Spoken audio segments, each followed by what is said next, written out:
From the New York Times, I'm Rachel Abrams, and this is The Daily.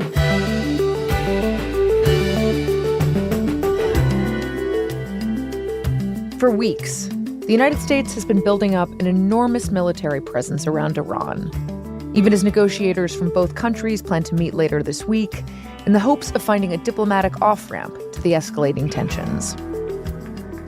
Now, as President Trump signals a potential attack, our colleague David Sanger explains what the president hopes to achieve through military action and why he's chosen this moment.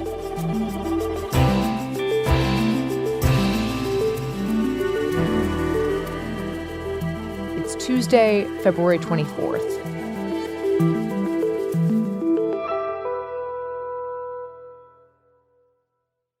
David Sanger, welcome back to The Daily.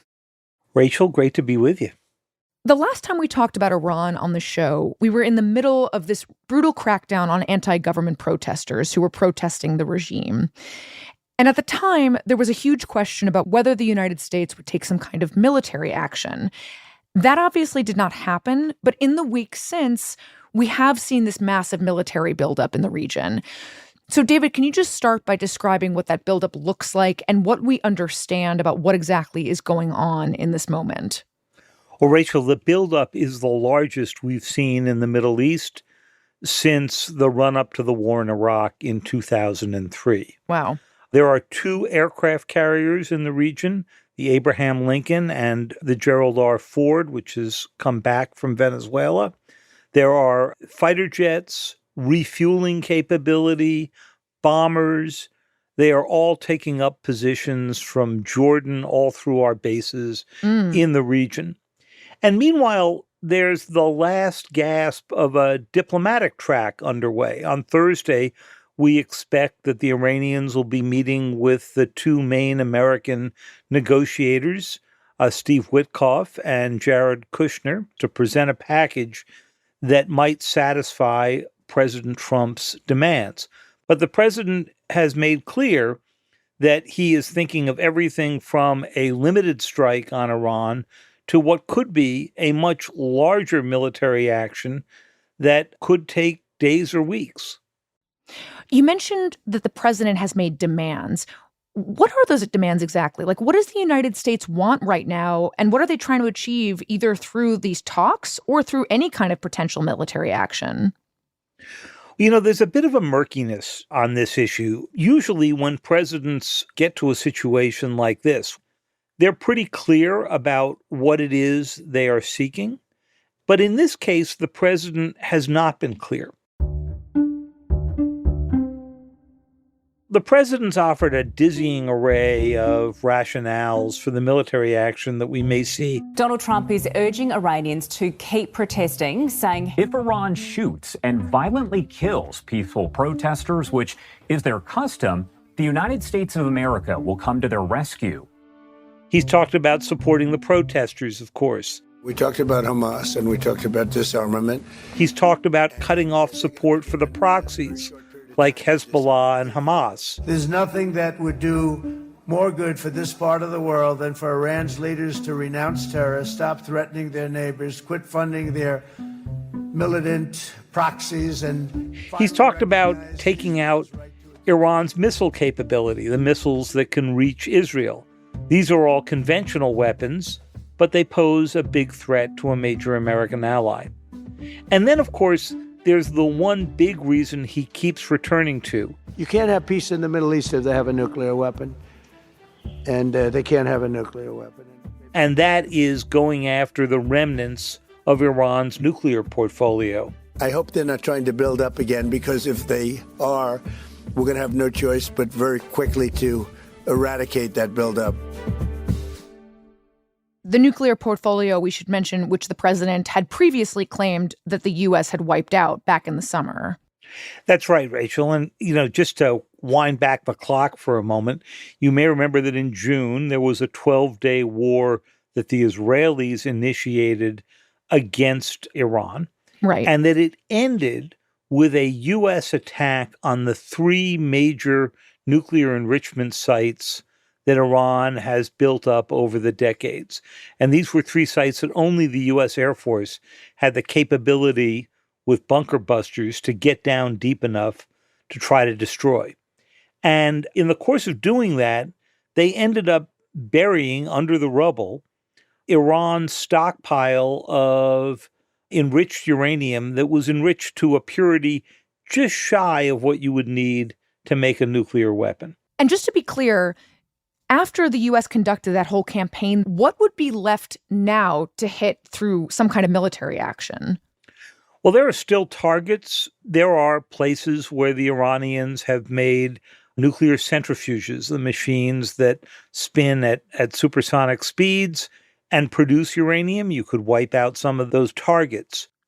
David, the last time that the United States took a military action against Iran, it was in close coordination with Israel, which is obviously our biggest ally in the region. They have grave concerns about Iran's nuclear and missile programs. What do we know about Israel's involvement this time around? Well, we know that Prime Minister Benjamin Netanyahu has been talking frequently to President Trump. He came for a visit about 2 weeks ago, and what little leaked out from that session indicated that the Israeli government was quite concerned that the U.S. wasn't paying enough attention to the missiles. And it's the missiles that can reach Israel that actually pierced the missile defenses last time and struck some civilian targets and killed some Israelis. And, at the same time, the president has got some people in his ear, including Iran hardliners in Congress, saying, you will never have an opportunity like you've got right now. That Iran and Ayatollah Khamenei have never been weaker. They're economically on the ropes. There are protests in the streets. People are sick of their government and the repression surrounding it. And that after the war in June, they have never fully recovered militarily. Just take the moment to push them over the cliff. So the president may have in the back of his mind a great desire to seize the moment. But at the same time, this is risky business. This is a country of 90 million people. They have considerable ability not only to strike back with missiles, but with a terror network that runs throughout Europe and to some degree has shown some capability to operate inside the United States. They've got significant cyber capabilities as well. So it's hardly guaranteed that this is going to be a like one-night attack like you saw in June when they went after the nuclear sites. It's very possible that the Iranians could respond, the U.S. then escalates, the Iranians then escalate, and you're into a bigger conflict than anyone wants to see happen in the Middle East. Okay, so it sounds like there are a lot of people in the president's ear right now. There's Netanyahu, there are the Iran hawks in Congress. But one thing that I think has been very top of mind, at least since the protests in January, is regime change and how a lot of these goals that you mentioned that the administration could be considering right now could lead to that, depending on what kind of military action they take. Is that part of the calculation here? We have to assume that it's one of the biggest parts of the calculation. But the fact of the matter is the president has stopped just short of that. And when the topic came up with Secretary of State Marco Rubio in some Senate testimony last month, he said, well, this would be big and complicated, and we'd have to give a lot of thought to what that would look like. Well, a little late to come to the conclusion we have to think that through. The fact of the matter is the government of the United States has been thinking about regime change in Iran for decades. Right. So there are a couple of big questions here, Rachel. The first is, can you bring about regime change with an air campaign? It's not clear at all that that's necessarily going to work. Second, if it does work, what's the assurance that the government that would come in would be any friendlier to the United States? It could just be another repressive regime. And the other risk, of course, is that this could just escalate into a much larger regional conflict, which would be entirely understandable if the Iranians decided that the regime was at risk and they were going to throw everything into the retaliation.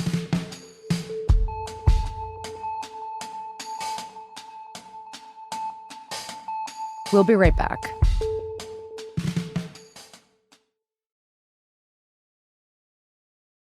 David, when we think about a potential military strike in Iran and what that might mean for regime change, I am, of course, reminded about the recent action that the U.S. took in Venezuela when it removed the president, Nicolas Maduro.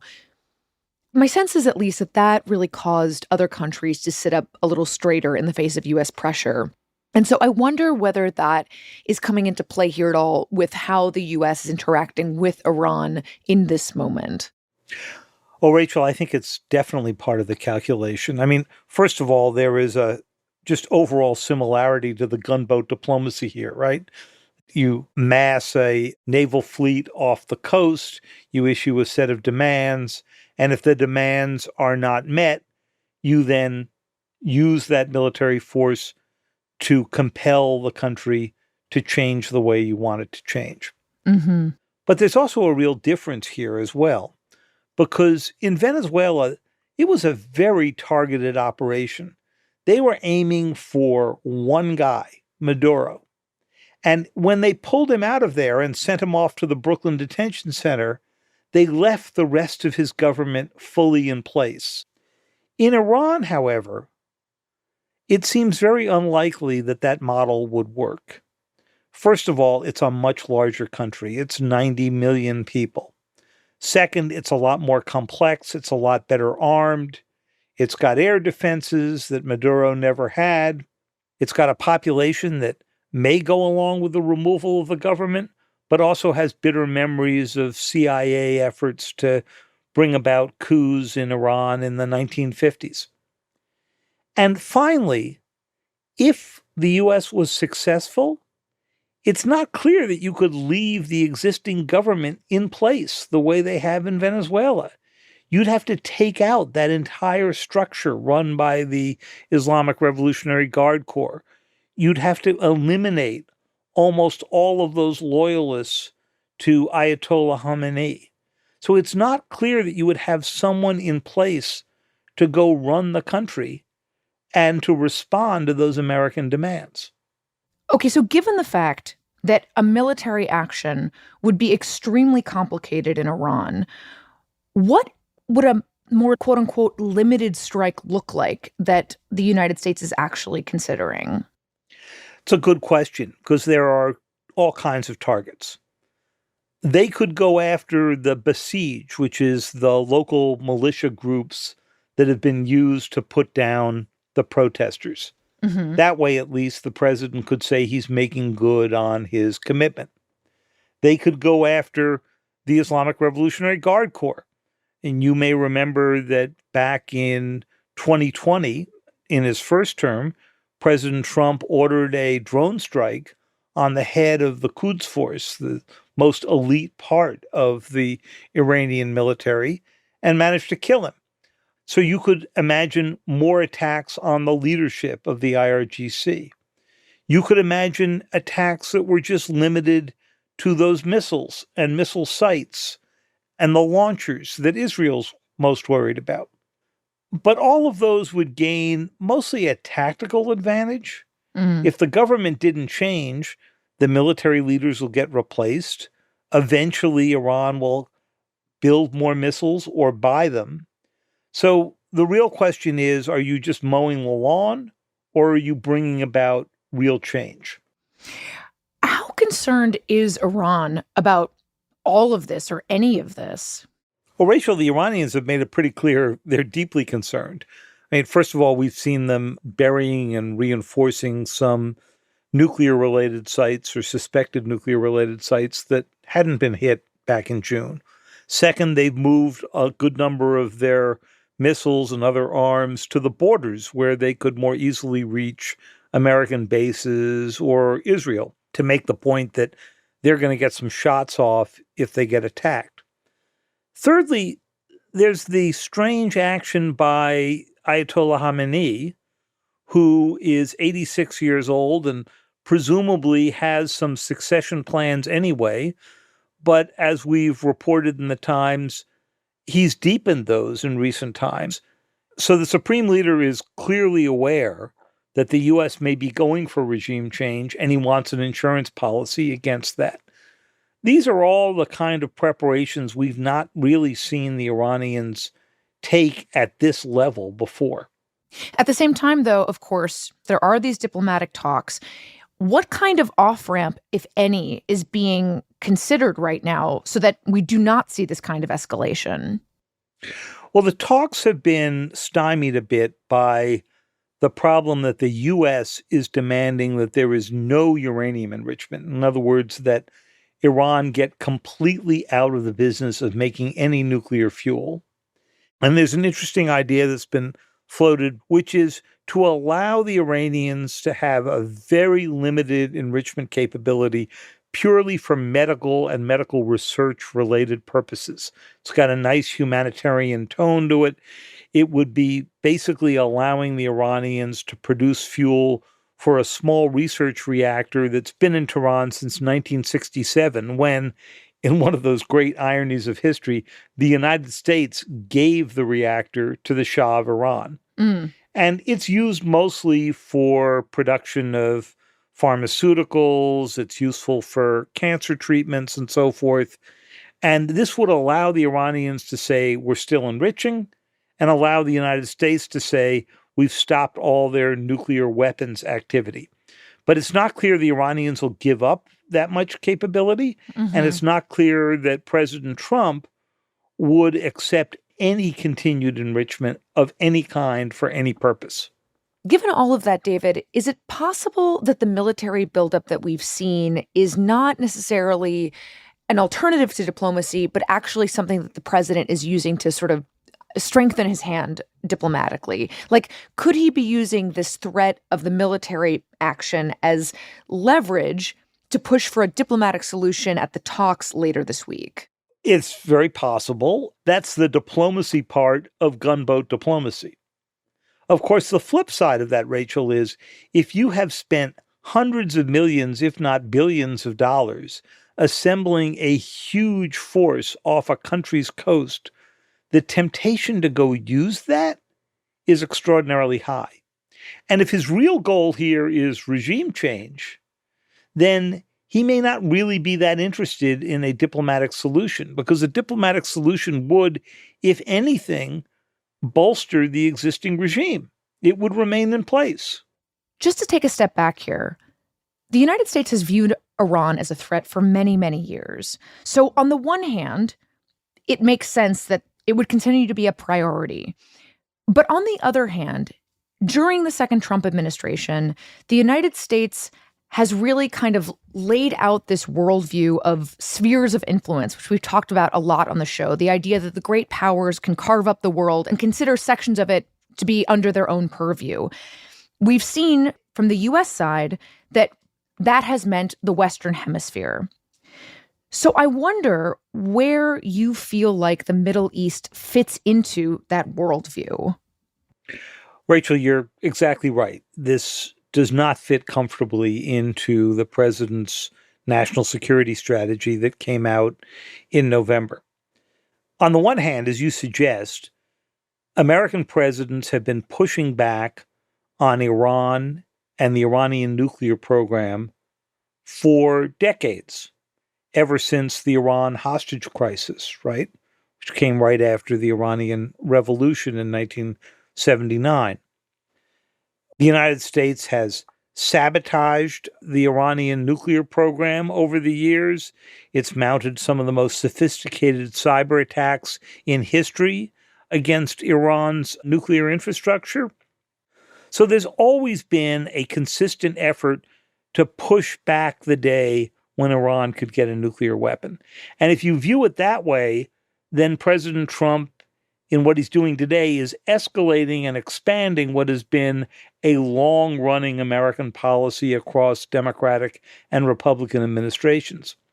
But if you view it in the context of his national security strategy, well, Iran isn't exactly in the Western Hemisphere, right? And so he may just be seeing a moment to deal with a longtime adversary that is going through a period of remarkable military, economic, and political weakness. And I think that's really what's happening here. It's not as if the Iranians are in a position right now to attack us, right? Their nuclear program has been buried. Their economy is at a point of near collapse. They are not about to go out of their way to pick a conflict with the U.S. Instead, the president might be engaging in what legal and diplomatic historians call a preventive war, a war where we are strong, our adversary is weak, and so we're going to hit them now because we've got a good chance. That is, in international just war theory, considered to be an illegal use of force. That may not stop the president. The president may believe that he'll go down in history as the one who solved America's long-running conflict with Iran that goes back to 1979. But if the president decides to take military action in the next few days or weeks, I suspect that historians will look back at this moment as a war of choice, not a war of necessity. David Sanger, thank you so much, as always. Thanks, Rachel. Great to be with you.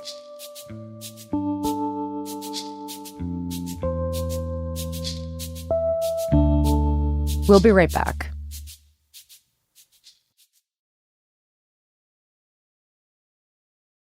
Here's what else you need to know today. Mexican authorities appear to have restored order in multiple cities after the killing of a major cartel leader set off a wave of violence that left at least 62 people dead. Mexico's most powerful criminal organization, the Jalisco New Generation Cartel, unleashed the chaos after its leader, Nemesio Oseguera Cervantes, or El Mencho, died in a military raid on Sunday in western Jalisco state. And British police arrested the former ambassador to the United States, Peter Mandelson, following accusations that he had passed on confidential information to the sex offender Jeffrey Epstein. The move comes just days after the arrest of Andrew Mountbatten Windsor, formerly Prince Andrew, on suspicion of the same offense, and months after Mandelson was fired once the extent of his friendship with Epstein was revealed. Today's episode was produced by Carlos Prieto, Nina Feldman, and Claire Tennisgetter. It was edited by Maria Byrne and Mark George. Contains music by Marian Lozano, Alicia Beitup, and Rowan Nemisto, and was engineered by Chris Wood. Special thanks to Eric Schmidt and Mark Mazzetti.